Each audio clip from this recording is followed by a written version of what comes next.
quite out of the woods yet. This thing is still packing quite the punch. 40 miles east of Macon, Georgia, with 70-mile-per-hour winds. Moving north now. I mean, it's booking 30 mile per hour. Couple of minutes, we now have a storm that's expected to become a Category 4 hurricane before landfall. Been the story that we have talked about for some time now, just the large size of this storm.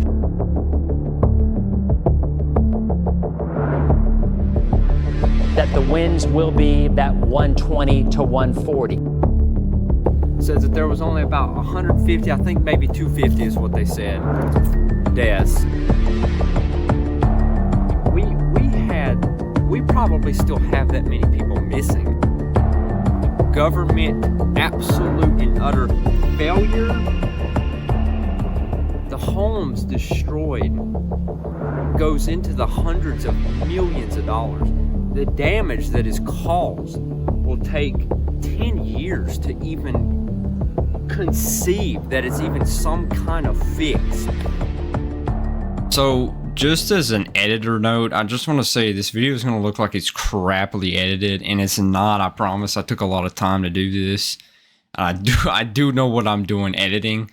I just wanted to say a lot of things in a short amount of time. That way I didn't take up too much of people's times. We got hit. They say it was a high tropical storm. It was not a tropical storm. Mount Mitchell clocked 108 mile-an-hour winds. That's hurricane force. And of course, I mean, it's what, 6,684 is the elevation, 6,684 feet. I'm thinking it was on YouTube or something. I heard him somewhere. It might have been on the news. But he said, in Florida, they get hit with the tidal, I think it's called tidal waves. I'm pretty sure the surge, the surge, whatever it's called. I don't even know. But they get hit with the waves and the surge, and it rains really hard and the wind comes in. It's bad, right? But in North Carolina, because we have the mountains, you can see right here, it's kind of like a bowl or a triangle. It just goes down like this, right here to a point, and it runs off the mountains. It doesn't sit, in other words. It moves. So when it did, from 30 inches of rain, I think we got that entire week, which is another thing I'm going to talk on. It just gathered up, and when it finally come down, the water levels went from here to here. And FEMA, okay, FEMA's a pile of trash anyway, from what I hear. I don't know, but that's what I hear, is they're just a pile of absolute trash. Funding or no funding, they're just terrible. They don't help nothing. But they can't give people houses or give people money to help because they don't have any money, because they gave it all away to the illegal immigrants. That's what I heard. I don't know if it's true. From 28 inches, I might have heard from 28 inches to 32, and it might even have been more. I have no idea, but that was for the entire week. That wasn't off of Helene itself. I think off of Helene itself, it was like 25 or something like that. But from the beginning of the week, I think Sunday of that week, I think it might have been, what, the 21st or something, we had what I call a wall coming out of the south above Louisiana, and it was just spawning in and just bringing that rain in, just rain and rain, just red and yellow, hard, bad rain. And it just kept coming up, and it just kept coming. The whole country basically just whoosh, rain. It's phenomenal to see the community outreach, because it's not the government that's helping, it's the people. The people have not stopped working. We've got people coming in from, actually, I think West Virginia was, it might have been Virginia, but it was, I think, West Virginia. They came into Chimney Rock, North Carolina, and they made a road for people out of their mining equipment. And because FEMA wasn't doing nothing. FEMA said it was going to be months and months before they could get a road in there. They did it in, I think, a week, maybe even 3 days. It didn't even take long.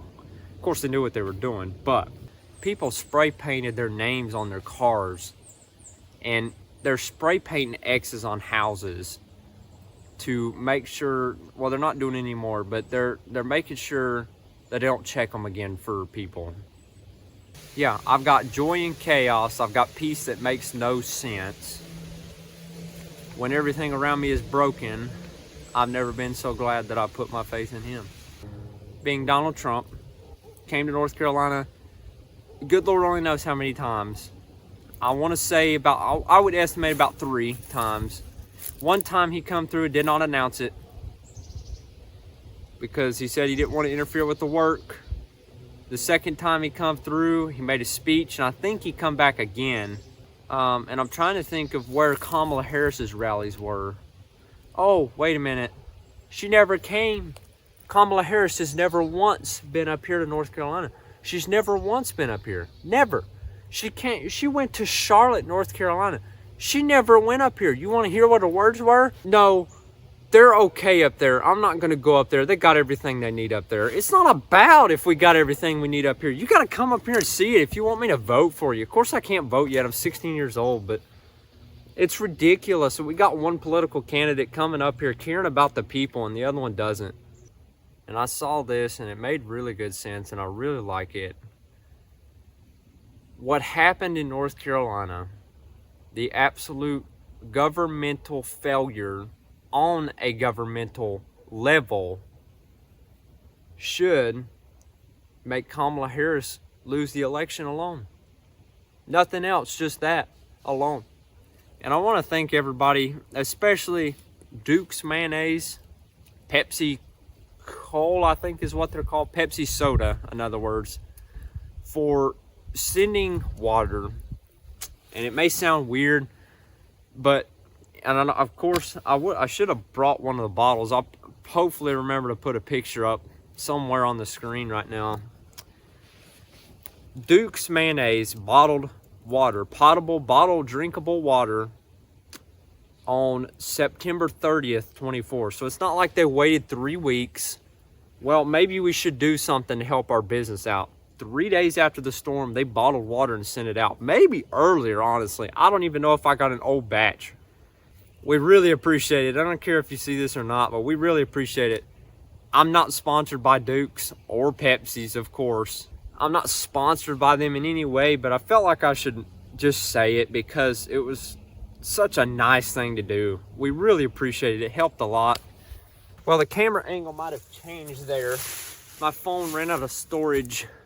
I've got the sun bleeding my eyes right now, so I'm gonna kind of hurry this up, like I said.